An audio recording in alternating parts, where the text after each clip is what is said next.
everyone. Ako po si Gil Gonzalez ng EduChild Foundation.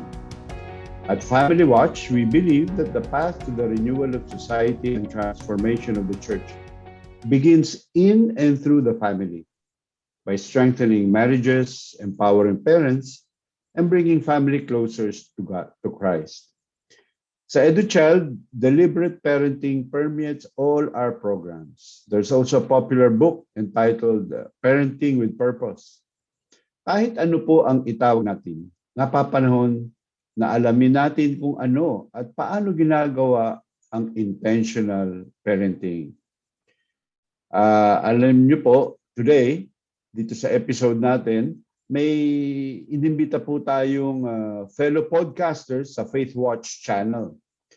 They are homeschooling parents of 6 and the founders of International Parenting Philippines. We welcome to Family Watch the hosts of Team JMJ, Tina and Anthony Rodriguez. Hello, Tina. Anthony, Hello. how are you? Hello po. Hello po. Hello everyone. Yeah. Okay, siguro, alam mo, very interesting tong intentional parenting, no? Kasi sa amin sa EduChild, we call it by a different name, no? Deliberate parenting, but merong alignment ng purpose, di ba? And gusto kong malaman sa inyo, what is intentional parenting? Okay po. Sino ang start? Ikaw Yeah. na. Ladies first. Ladies first daw. So for us, I think wala naman po talagang mag-own nung nung definition ng intentional parenting, not any person or any group. And I really like what you said na sa EduChild po is deliberate, no? So medyo similar po talaga siya. So for us, intentional parenting, it really came about when we were trying to learn how to be better parents, how to be yung not just going with the flow, yung basta kahit ano, basta kung ano yung uso, or ito yung nakasanayan natin nung pinalalaki tayo ng mga magulang natin. So kami, we really look at it as a way of parenting with the end in mind, with the end goal in mind, with a greater purpose in mind, diba? So yun po yung Saka parang ano lang siya, no? It's just like parenting in a way na kung paano kami, we were raised by great parents, no question about that. Pero parang step up lang how we were raised, no? That's how we want to be more intentional in doing that. Yeah. Not that it's better than how we were raised, pero this is how we see na ito yung Correct. appropriate for these times, yung that's the intentional parenting that we're sharing. Alam nyo, sinubukan kong i-translate sa Tagalog yung intentional, no? O kaya yung sa amin mang tawag deliberate. Sabi ko, maganda siguro yung walang tsamba-tsamba, no? Na pagmamagulang. Kasi marami sa atin, lalo na sa edad namin, marami kang maririnig dyan. O alam mo kami, okay naman kami kahit yung magulang ko ganto, ganyan, di ba? Hindi naman kami na ganto. Tsaka come to think of it, you don't need a license to become parents, di ba? Kaya, pero yung mga ganitong mga initiatives coming from you wherein you try to lessen the chamba-chamba, di ba? And parang in a way, parang you're trying to share some form of best practice na there's higher assurance of being successful parents. So, may ano bang mga specific tips or strategies na may share natin ngayong episode na to? Yan. Exciting.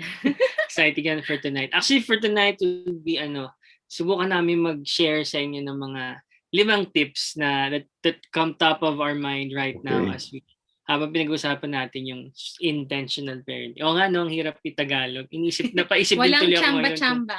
Gusto ko yun eh. Oo, di ba? Oo, para, yeah, hindi, no, naisip ko, parang bahala, di ba? Ang pagmamagulang, bahala na, di ba? Yung let nature takes its own course, fluid lang yan, trial and error. So, pero alam mo, I'm sure given the importance of our role being parents, di ba? mahirap isugal.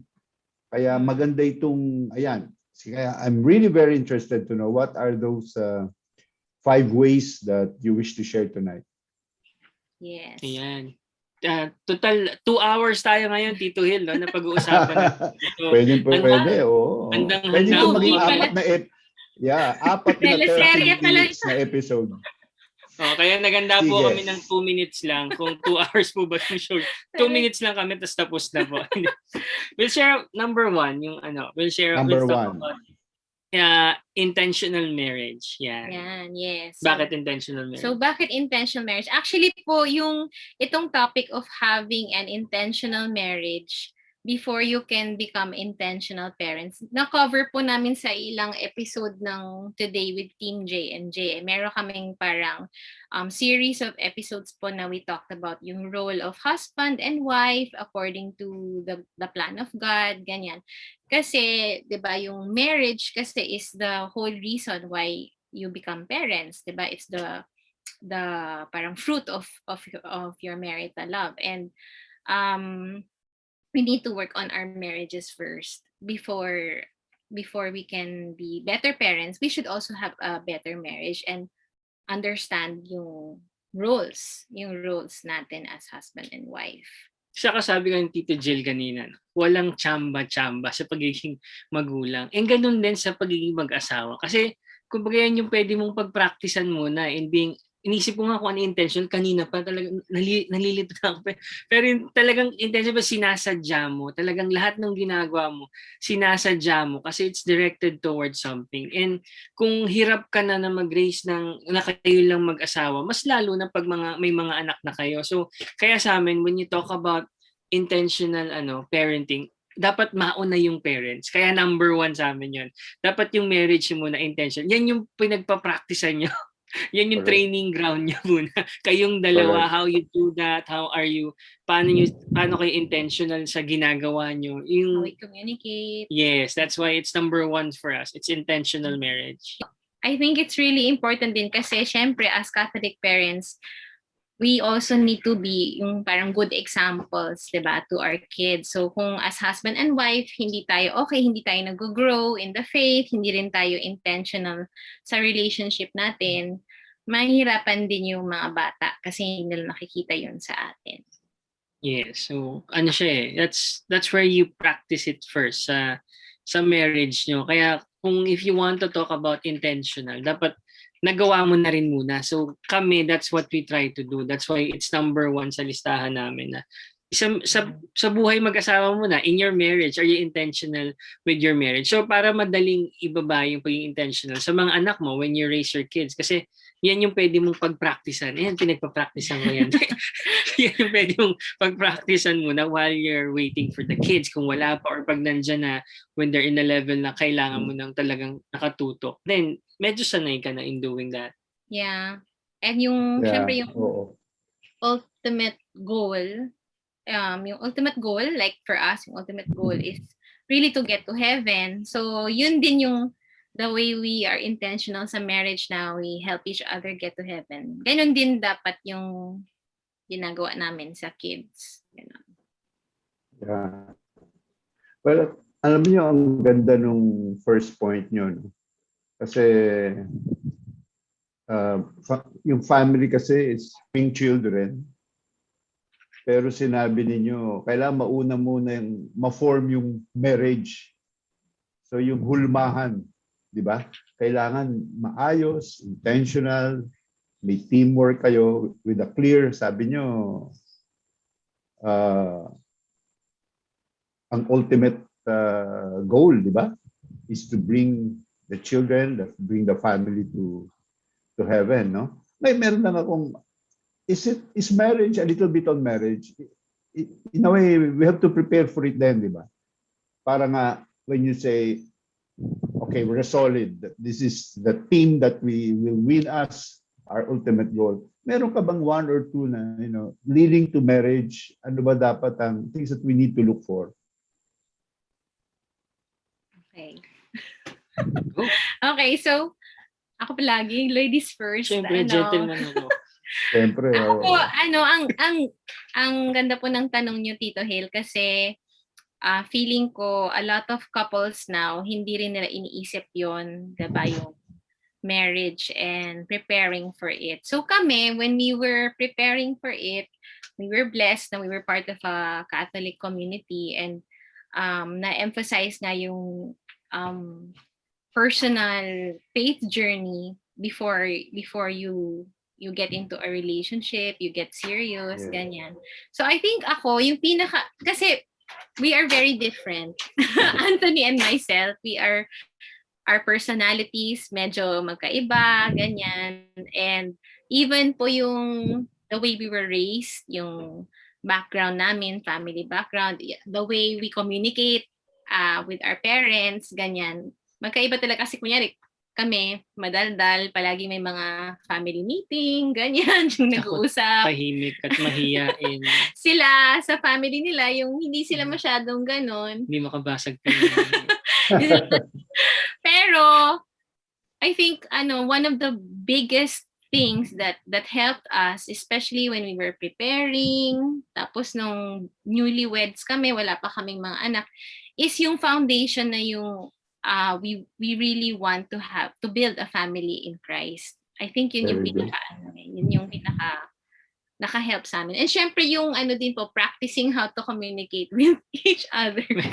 May nabasa ako kanina lang. May nag-post sa Facebook. Kaibigan namin, tapos sabi niya nga, meron siyang gustong maging kapamilya na, kaya nasa puso niya, kaya lang kapatid lang ang turing sa kanya. So, parang lahat ng network dinaanan niya. Sabi ko nga sa kanya, dapat kapatid muna kasi dapat kilalanin mo muna bago siya maging kapuso at eventually maging kapamilya mo. Kasama sa very nice. Ayan. So friendship. So very good. So hindi pala kanta ni Bruno Mars. Hindi ko alam yung kanta niya. Ano ba yung kanta niya? We have nothing to do, I think I'll marry you. Diba? Parang okay lang. Buti pa si Tito Hill, alam niya yun. Okay. Sige. Okay. Punta tayo dun sa second strategy. Second tip. Yeah, the second tip po is have a family vision and mission. I think nabanggit ni Tina yung kanina. We always want to begin with the end in mind.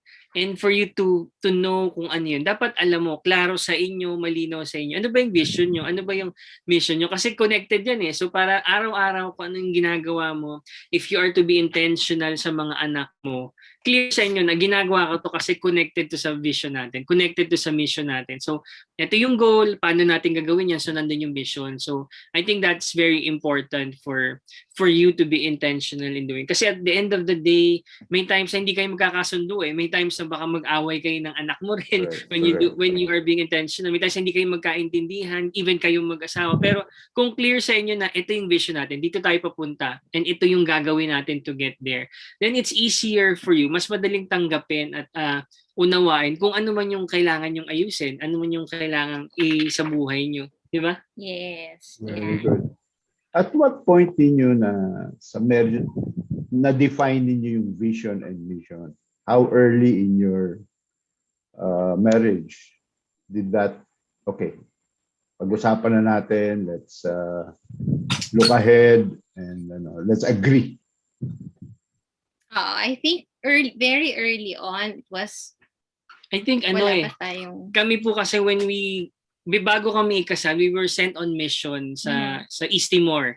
So, ang kasama ko doon, yung parents niya. Yeah. So, that's why we were allowed to, kasama ako sa mission. We were boyfriend and girlfriend during that time. Kami yata yung unang pinadala ng community namin before. Dahil parents niya kasi yung nandun din sa mission. So, may bantay po. Kumbaga, may full court press sa kanya. So, okay lang. Safe po. So, when we were sent there, dun pa lang we realized na ano ba talaga yung how we want to raise our kids.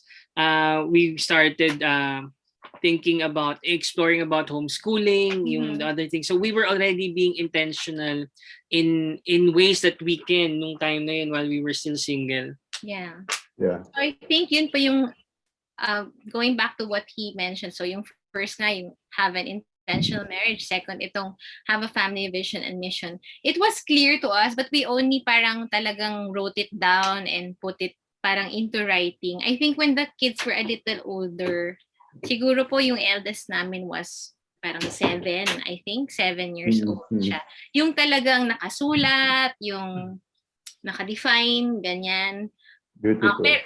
Pero before that, yun nga po yung parang guiding, the main thing that was guiding us is we really just want to get to heaven. Yun yung Very good, very good. So, I guess from the start up to the end point, nilink nyo na. So, I guess you have a direction. Otherwise nga, you're just getting tossed, diba? With the different challenges of life. Yung ikatlo, sorry, alam mo, gusto ko nga sana per aspect, isang session. But anyway, let's try to cover as much. Yeah. Ano yung ikatlo? So yung ikatlo po, yung focus on character and virtues. So sa family po namin, we're a homeschooling family. So we believe po dun sa tinuturo ng simbahan na the parents are the first and primary educators of the children. So we took that one step further by homeschooling. Tapos yun po talaga yung focus namin. More than grades, more than yung kailangan successful ka, kailangan magaling ka sa ganito, ganyan. Those are all important, syempre. Pero ang palagi po namin sinasabi sa mga bata, ano yung point na ako, lalo na ako, kasi ako po yung parang main homeschool teacher or facilitator nila, learning facilitator. Principal lang ako. So ako palagi ko pong sinasabi, ano yung point na magaling ka sa math kung hindi, you don't know how to treat yung kapatid mo na in a loving way, yung ganon, yung palagi kong nire-remind na ano ba yung ultimate goal natin, yung at the end of the day, ano ba yung pinaka-importante? So sa amin talaga yung we try, emphasis on try po, kasi nga hindi kami perfect, no?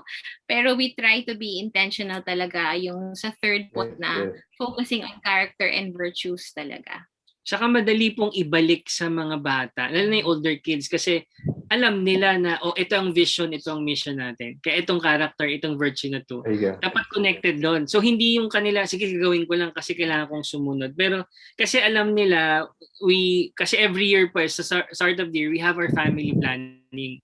So kasama sila doon sa planning, they contributed. So alam nila na, nga, no, kailangan connected dyan yung character, yung virtue sa ginagawa namin. The way I answer, I react, kasama siya. So seryoso pala talaga, ha? Kasi I can just imagine every day you have to strategize and think every event has a purpose.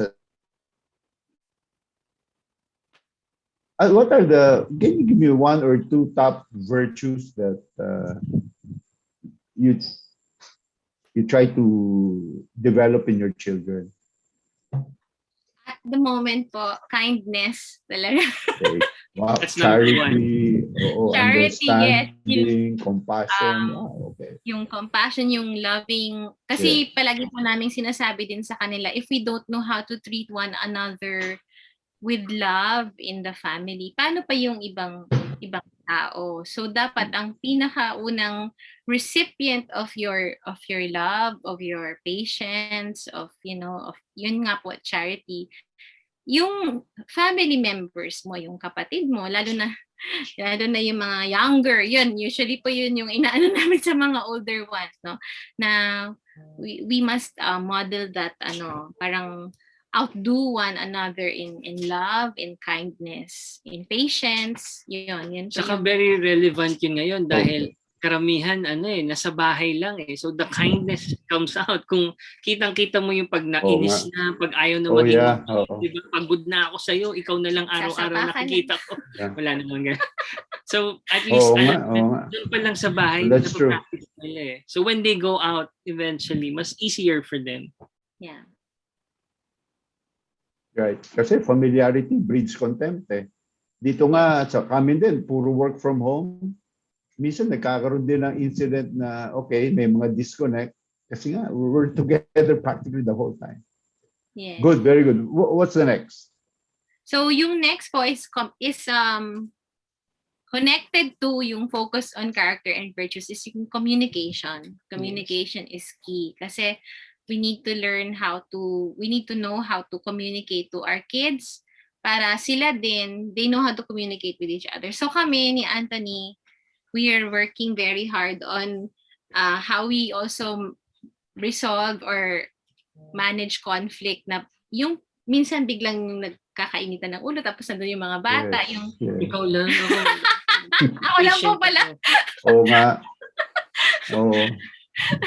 Pero yun po yung parang isa sa mga na we want them to see na sometimes may, 'di ba, parang may misunderstandings, but walang there are very few problems or misunderstandings na hindi nyo kayang pag-usapan. Yun yung sinasabi namin. Kasi lalo na po na we have different ages, no? Meron kaming teenager, meron kaming toddler, 3-year-old. So minsan parang hindi mo alam, hindi rin nila alam kung paano i-resolve yung mga conflicts with each other. So we also tell them na yung communicate. We ask them to practice pa yung practice saying na pwede ko ba to hiramin? Yung hindi yung aagawin mo, ganyan. Bigla na lang wala na doon. Hindi ba lang sa kapatid niya. Away yan. Away. So, very... So it's how you say it also. Yes, also how you say it. Opo, yun. Communication. Okay. So, but they also take time to have one-on-one sessions with your children or... Ako kasi medyo nagkulang ako ng comment, marami anak ko, puro plenary eh. Yung pag nagkamali yung isa, kayong lahat yan, mali kayo, this is the lesson. Sabi ko, let's learn from this. So, kasi I guess yung sheer time just to be, I guess we should have tried harder. Pero, communication. Yeah. Okay. Ano pa? The last one. The last one, yung I think one of the important things most important. Yes, it's putting God first. That's what we teach our kids. So kami, sabi nga namin, we taught them how to paggising pa lang, pray na you read your scriptures, you have your own prayer time. Even the younger ones, they have their own prayer na minsan sasabayan namin kasi hindi pa nila kabisado. So it becomes a habit for them na paggising pa lang, ito na. So kami nga sabi namin, magkulang man tayo sa ibang bagay, basta itong importanteng bagay na ito, madala nila, nothing could go wrong with that. Kasi si Lord yung kausap nila. Si Lord yung they spend time with and listen to the Lord. So, sabi ko nga, mapabayaan yung ibang aspect, basta ito hindi. I think, bahala na si Lord. Yeah. We just do our best. God will do the rest, di ba? Yes, opo. Pero syempre po, it's a process. So we just try to model to them and also remind them, ganyan. Pero sabi nga namin, decision po kasi nila at the end of the day if they will really have a relationship, diba, with God, with Jesus. So we just have to just try to do our best to remind them. So I guess that's the ultimate, no, of the 5, yung putting God at the center, di ba? Many times nga we drift nawawala talaga sa even how good yung ating first 4, pero pag hindi na tumbok, hindi na sentro kay Lord, nagiging mas mahirap di ba? So our last recourse really is center lang natin yan and hopefully things would work out, di ba? And isa pang medyo mahirap din kasi itong the effects of social media and so on. Pero among alin yung, just a last point, alin dyan yung last advice ninyo? How can we guide our children more effectively so that social media is used for the good, di ba? Ano ba ang may tip ba tayo dyan? Siningit ko lang yun kasi it's so relevant today. Diba? Yeah. Oo. Siguro, ako na lang po mauna kasi mas active po talaga ako sa social media kaysa kay Anthony. Pero kami, we have this open communication with the kids na anything on the internet, anything that we have, lalo na yung internet, that's a gift from the Lord. Dapat gamitin natin properly. So sabi namin sa kanila, hindi namin palaging makikita kung anong ginagawa nyo online. Although they don't have social media accounts, and our teenager also only has Messenger.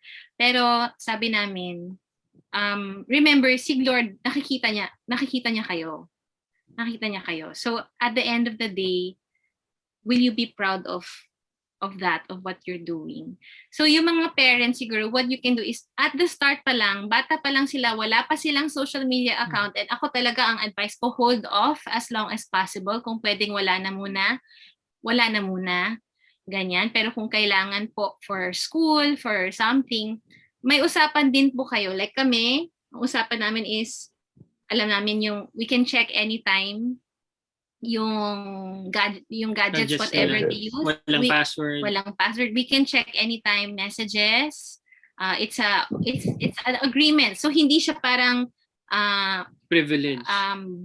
Parang ano yun, breaking your privacy. We're not invading your privacy. Kasi usapan namin yon na when we allow them to have when we allow them to have, privilege yon. Hindi yun yung parang right mo na magkaroon ka ng social media. So privilege siya, which means pwede siyang i-take away kung feeling po namin na na-abuse siya or nagagamit siya sa masama. And I think in a way, minsan we are so blessed na our older kids, open po talaga sila na minsan parang feeling namin nagko-confession sila yung yes.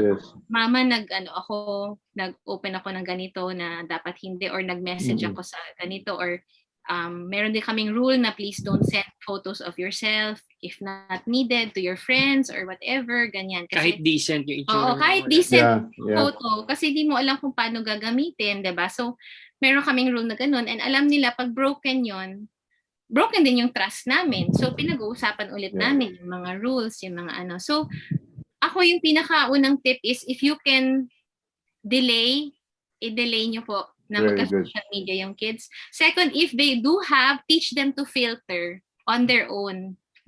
Pag feeling mo masama to, or hindi nakakabuti sa'yo, or it makes you feel uncomfortable, shut it down, or turn it off, or go to a trusted adult, ganyan. So we try to teach them also din po yung good pictures, bad pictures, ano ba yung okay.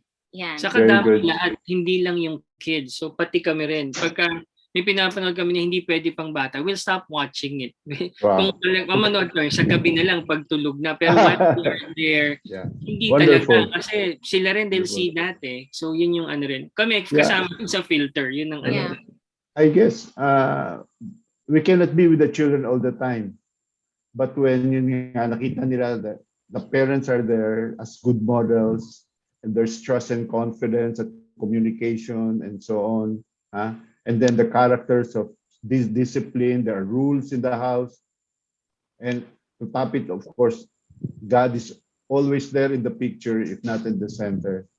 So, hindi nga ito chamba. Talagang the children are in good hands. So, I would have wanted to stretch this for another 30 minutes, but we just have to come to a point that, okay, we have to close, and we thank you again, Tina and Anthony, for tonight. And I heard nga pala, there's an upcoming parenting event organized by Educating for Life. Can you just, a few seconds, please tell us something more about it? Okay, so really quickly po, Educating for Life is a group that I'm part of. We are 4 homeschooling moms behind it. We're organizing an online summit. It's called Connect Homeschooling and Intentional Parenting Summit. Ang theme po niya, Thrive at Home. So ang goal po namin is to help families, not just yung homeschooling, pero yung mga distance learning parents. So meron po kaming iba-ibang topics. Kasama po yung intentional parenting. Meron din pong mga how to help your kids with online learning or distance learning, how to help your kids in homeschooling, ganyan. So there are 30 plus topics with 30 plus speakers, and all participants will have 30-day access. So we're ini-invite po namin yung mga nanonood ngayon, kung gusto nyo po matuto lalo as parents, this is a good investment. So meron pong learning fee. It's 1,500 for the early bird rate and then 2,000 for regular rate. Pero considering po na 30 plus talks siya at may talks din po for kids and teens. So study habits and time management skills. Very good. It's a good investment for the whole family and you have 30 days. Wow. Po. It's going to happen on July 30 to August 1. So more details can be found in educatinglife.net. Yan, yun po yung site namin. Well, we can only wish you the best, most especially on the Connect Homeschooling and Intentional Parenting Summit. Well, at this point, Anthony, I hope you don't mind if we conclude this episode by reading a quotation from Amoris Laetitia. Okay, it's Pope Francis said in paragraph 259, parents always influence the moral development of their children, for better or for worse. It follows that they should take up this essential role and carry it out consciously, enthusiastically, reasonably, and appropriately. Thank you very much, Anthony. Dear viewers, if you got this far, thank you for watching. Kung nagustuhan po ninyo ang video, please give us a thumbs up.